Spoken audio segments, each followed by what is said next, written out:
two ways to pick a color for Colorclad. One is the printed color guide. This is a reference, kind of like the plastic grout color sticks and stuff like that. It's a good way to pick a color, but it's not going to match exactly because it's printed and then you have a physical product. So this is good for reference. But we do have this book that has physical color samples and sticks of all the color combinations that are on that chart. So these are going to guarantee a match because this is actual product applied that's cured on the stick. These don't get used up. This is like a physical color sample. So first thing we're going to do is you have to clean the grout. So I recommend an alkaline cleaner. This is going to be a real quick and dirty demo, but I've pre-mixed our alkaline HD stone cleaner. This is a heavy duty alkaline cleaner or like a degreaser. It's made particularly for stone, meaning there's no chelating agents in it. It's not going to dull the stone like some other cleaners. So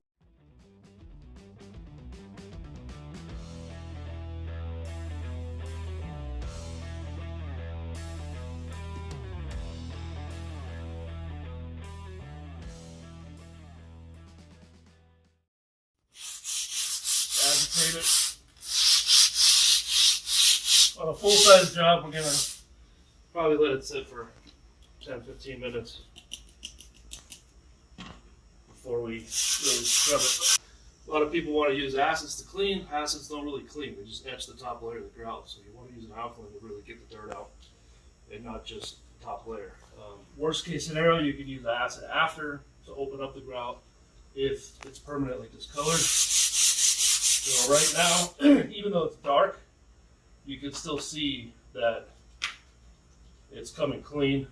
It's a lot lighter and more consistent than the wet grout we're not first with. So this is 1/4 of a full-size chamois. These are the chamois that we recommend for the Colorclad. It's the same as the, look at all that dirt that came off. Oh yeah.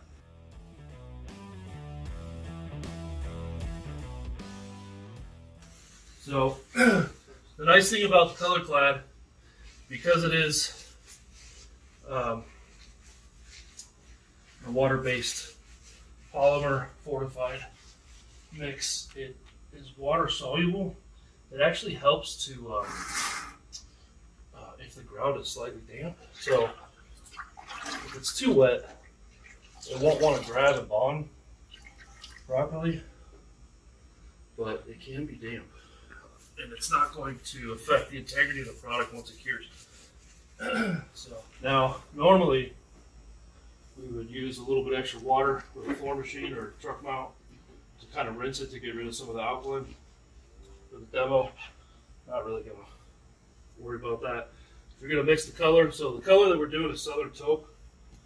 We actually manufacture our own brush caps in 2 different widths.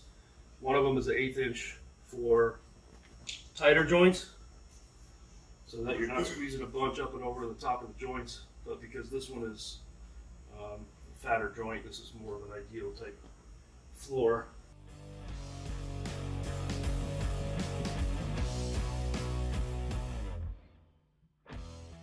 But it's not recommended for non-sanded grout on any functional surface because it's made to bond with the sand and the aggregate in the grout. So you don't want to put it in a non-sanded floor because foot traffic is going to have an effect on it.